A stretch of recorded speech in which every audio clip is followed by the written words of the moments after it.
Welcome to মায়াসিস educational platform. তো তোমরা সকলেই জানো যে আমরা ইংলিশের একটি স্পেশাল সিরিজ শুরু করেছি, যার টাইমিং হলো প্রতি শুক্রবার এবং রবিবার দুপুর 3টে।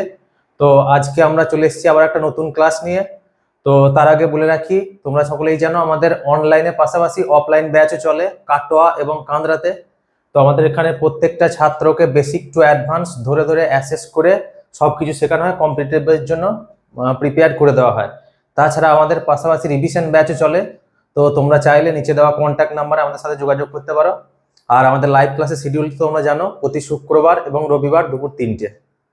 তো আজকে আমরা প্রিভিয়াস যে ক্লাসগুলো করিয়েছিলাম, tense, preposition, subject verb agreement, তার উপর বেস্ড করে মানে কিছু প্রিভিয়াস ক্লাস বেস্ট মানে কোশ্চেন নিয়ে চলে এসেছি।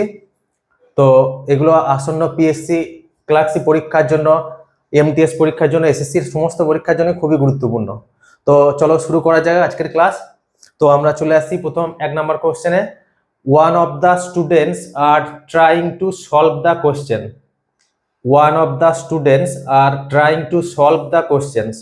তো এই কোশ্চেনে কোন পার্টে ভুল আছে? তো এই কোশ্চেনে তোমরা সকলেই জানো, ওয়ান অফ থাকা মানে ওয়ান অফ সবসময় সিলেকশন করে। তো সিলেকশন করতে গেলে কি, সিলেকশন তো একজনের মধ্যে থেকে হয় না, সিলেকশন হয় অনেকজনের মধ্যে থেকে। তো ওয়ান অফ থাকলে তার পরের সাবজেক্টটি সবসময় প্লুরাল হয়, কিন্তু ওয়ান অফের পর পরের সাবজেক্টটি প্লুরাল হওয়া সত্ত্বেও ভার্ব কিন্তু আমার সিঙ্গুলার হয়। কেন? কারণ ওয়ান অফ বলতে আমার একজনকেই বুঝিয়েছে, অনেকজন ছাত্রের মধ্যে একজন চেষ্টা করছিল সমস্যাটা সমাধান করতে। তো এখানে একজন ছাত্র যদি হয় সিঙ্গুলার, তো জানো সাবজেক্ট ভার্ব এগ্রিমেন্টের রুল অনুযায়ী তোমরা সাবজেক্ট যদি সিঙ্গুলার হয় আমার ভার্বও সিঙ্গুলার হবে। তো এখানে কোন পার্টে এরর? তো পার্ট বি। তো পার্ট বি এখানে কি হবে? One of the students is trying to solve the question. তো এখানে পার্ট বি তে হয়ে যাবে ভুল। তো চলে আসি আমরা পরের কোশ্চেনে। Ruma was annoyed at her best friend. Ruma was annoyed at her best friend. তো এখানে কোন পার্টে ভুল আছে? Part A, B, C, D, এই 4টে পার্টের মধ্যে। তো তোমরা সকলেই জানো অ্যানয়েডের পর অ্যাট কখন হয়? যখন কোনো নন লিভিং থিং হয়। কিন্তু কোনো লিভিং থিং বা কোনো জীবিত কেউ হলে তখন, বা কোনো ব্যক্তির ক্ষেত্রে কি বসে? Annoyed with. তো রুমা এখানে বিরক্ত কার প্রতি হয়েছিল? তার বেস্ট ফ্রেন্ডের প্রতি। তো বেস্ট ফ্রেন্ড কি? কোনো পার্সন। তো পার্সনের ক্ষেত্রে কি ব্যবহার হয়? Ruma was annoyed with. Annoyed at কখন হয় তাহলে? নন লিভিং থিং এর ক্ষেত্রে। তো এখানে কি হবে? Ruma was annoyed with, at নয়, রুমা ওয়াজ অ্যানয়েড উইথ। তো এটা গেল একটা প্রিপোজিশন রিলেটেড এরর কারেকশন। তো পরে চলে আসি পরের কোশ্চেনে। পরের কোশ্চেনটা হচ্ছে, no sooner had he opened that book when his mother became ill. No sooner had he opened the book when his mother became ill. তো এটা কিসের কোশ্চেন? তোমরা জানো এটা রুল অফ ইনভার্সন। তো রুল অফ ইনভার্সন কি? Normally কি হয়, অক্সিলিয়ারি ভার্বটি কখন বসে? সাবজেক্টের ঠিক পরে। কিন্তু রুল অফ ইনভার্সনের ক্ষেত্রে কি, অক্সিলিয়ারি ভার্ব সাবজেক্টের ঠিক আগে বসে। তো এখানে কি, নো সুনার হি হ্যাড না হয় কি হয়েছে? No sooner had he. তো আমার এখানে বের করতে বলেছে এরর কোন পার্টটা। তো যেন নো সুনার কোনো বাক্যে বসলো মানে সেই বাক্যে দেন বসবে। কিন্তু আমার এখানে কি আছে? No sooner had he open the book when his mother became ill. তো ভুল কোন পার্টে? পার্ট সি তে। এটা কি হবে? No sooner had he open the book then his mother became ill. Then, তো নো সুনার বসলো মানে দেন। এরকম তোমরা উদাহরণ আরো জানো, আইদার বসেছে মানে অর বসবে, নাইদার বসেছে মানে নর বসবে, নট অনলি বসেছে মানে বাট অলসো বসবে। সেরকমই নো সুনার বসেছে মানে এই বাক্যে দেন বসবে। তো চলে আসি পরের কোশ্চেনে। He killed the snake dash a stick. He killed the snake dash a stick. তো option A by, option B for, option C with এবং অপশন ডি অন। তো এখানে অ্যান্সার কি হবে? তোমরা সকলেই জানো, কোনো যখন জড় বস্তু দিয়ে কাজ করানো বোঝায় বা নন লিভিং থিং এর দ্বারা কোনো কিছু কাজ করা বোঝায়, সেক্ষেত্রে আমার কি ব্যবহার হয়? উইথ। তো এখানে সে মেরেছিল ঠিকই, কিন্তু মারার কাজটি করেছিল অ্যাকচুয়ালি কোনটা? স্টিকটি। তো এখানে কি হবে? He killed the snake by stick নয়, উইথ এ স্টিক। তো কারেক্ট অ্যান্সার কি হয়ে যাবে? He killed the snake with a stick. গতবার পিএসসি ক্লার্কশিপের একটি কোশ্চেন খেয়াল করলে তোমরা বুঝতে পারবে, ওখানে ছিল the policeman seized him dash his arm. তো ওখানে অ্যান্সার কি ছিল? The policeman seized him by his arm, তার হাতের দ্বারা ধরেছিল। তো চলে আসি question number 5। The honest man was accused dash a murder case. The honest man was accused dash a murder case. তোমরা এটাও জানো একটা ফিক্সড প্রিপজিশনের কোশ্চেন। তো এখানে অ্যান্সার কি হবে? অফ, বাই নাকি ফ্রম।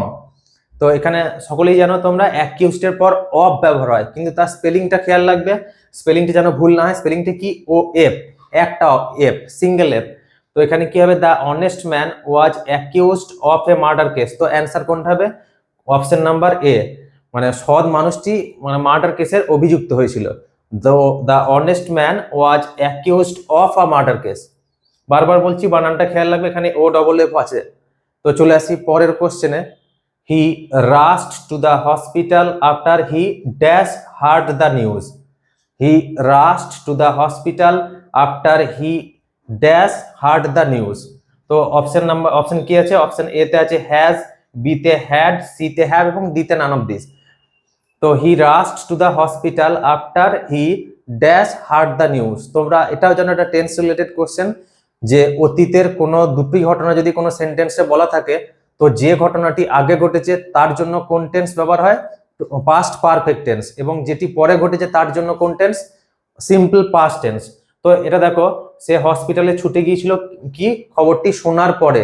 তো কোন কাজটি আগে হয়েছিল? নিশ্চয়ই খবরটি সে আগে শুনেছিল তারপরে হসপিটালে গিয়েছিল। নিশ্চয়ই খবর শোনার আগে নিশ্চয়ই সে হসপিটালে যাবে না। তো এখানে কোন কাজটা আগে হয়েছিল? তার শোনা কাজটা।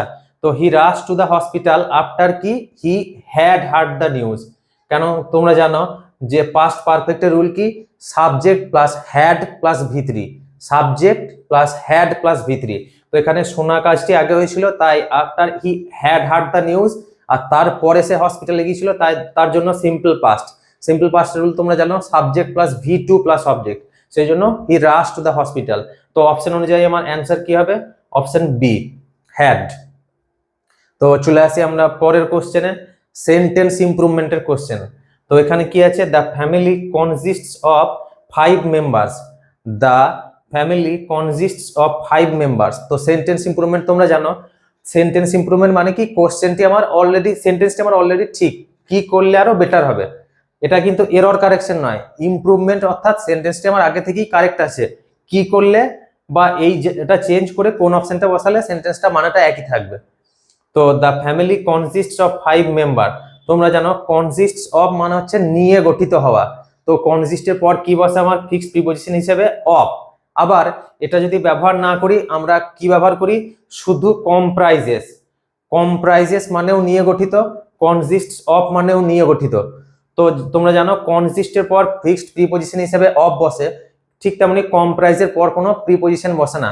তো এখানে যেহেতু ফ্যামিলি সিঙ্গুলার ছিল, থার্ড পারসন সিঙ্গুলার, তো এখানে কম্প্রাইজেস, এখানে কনসিস্ট ছিল তাই কম্প্রাইজেস। তো কোশ্চেন অনুযায়ী আমার অ্যান্সার কি হবে? The family consists of 5 members. এটা যদি না লিখি কি হবে? The family comprises 5 members. তো 5 জন সদস্য নিয়ে পরিবারটি গঠিত।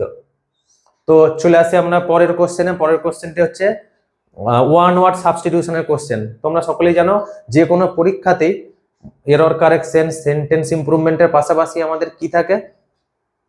আমাদের থাকে one word substitution, idiom phrase, synonym, antonym. তো আমাদের ব্যাচের টাইমিং ব্যবস্থা কি আছে? আমাদের জানো তোমরা আমাদের এই ইংলিশের সিরিজের টাইমিং হচ্ছে প্রতি শুক্রবার এবং রবিবার দুপুর 3টে। প্রতি শুক্রবার এবং রবিবার দুপুর 3টে। এছাড়া আমাদের অফলাইন ক্লাসে চলে, তোমরা সকলেই জানো, কাটোয়া এবং কান্দ্রা দুটোতেই। তো তোমরা চাইলে আমাদের নিচে দেওয়া ডেসক্রিপশনে কন্ট্যাক্ট নাম্বারে কন্ট্যাক্ট করতে পারো।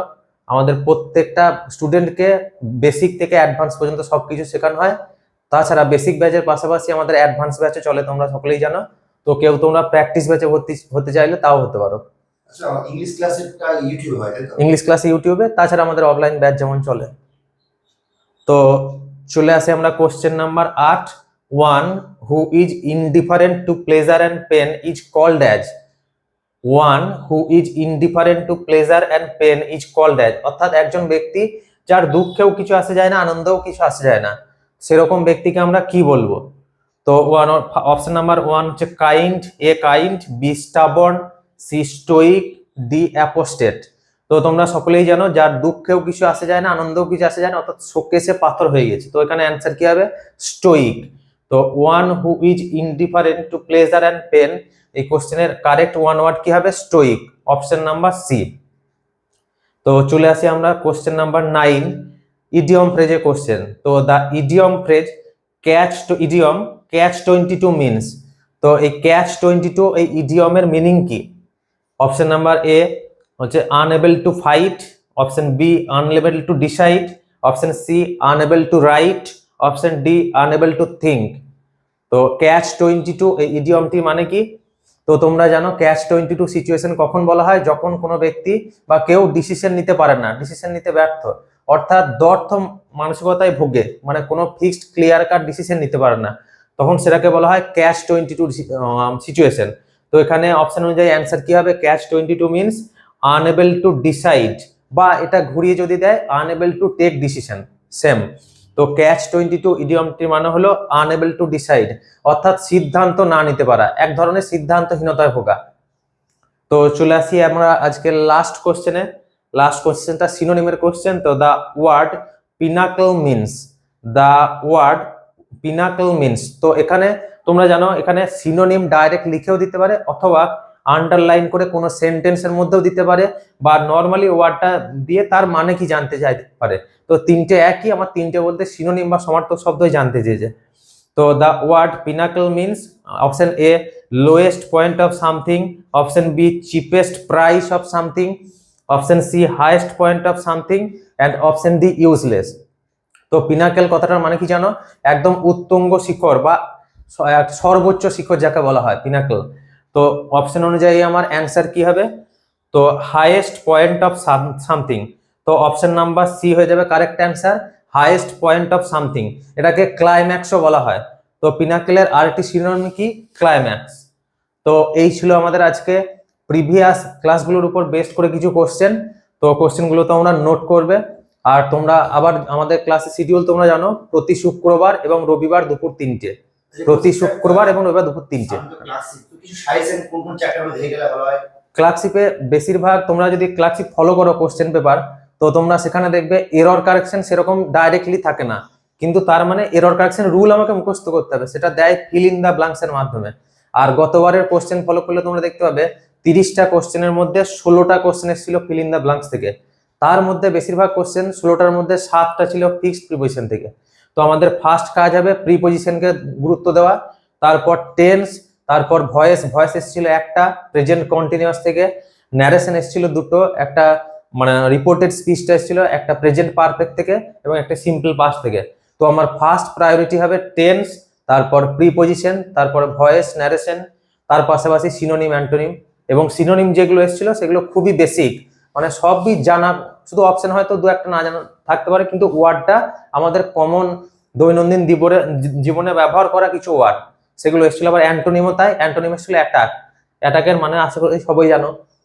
তো আমাদের টেন্সের পাশাপাশি এরর কারেকশনের সমস্ত rule, preposition, phrasal verb, voice change, narration change, synonym, antonym, এগুলো দেখে যেতে হবে। লাস্ট মিনিট হিসাবে প্রিভিয়াস ইয়ার কোশ্চেনগুলো তোমরা ফলো করতে পারো, তাহলে একটা ক্লিয়ার কাট ধারণা তোমরা পাবে, কারণ প্রিভিয়াস ইয়ার থেকেই অনেকগুলো ধারণা পাওয়া যায় যে কি ধরনের কি কোশ্চেন হতে পারে। তো আজকে এটুকুই। তো তোমরা জানো আমাদের ক্লাসের টাইমিং হচ্ছে প্রতি শুক্রবার এবং রবিবার দুপুর 3টে। তো দেখা হচ্ছে পরের ক্লাসে।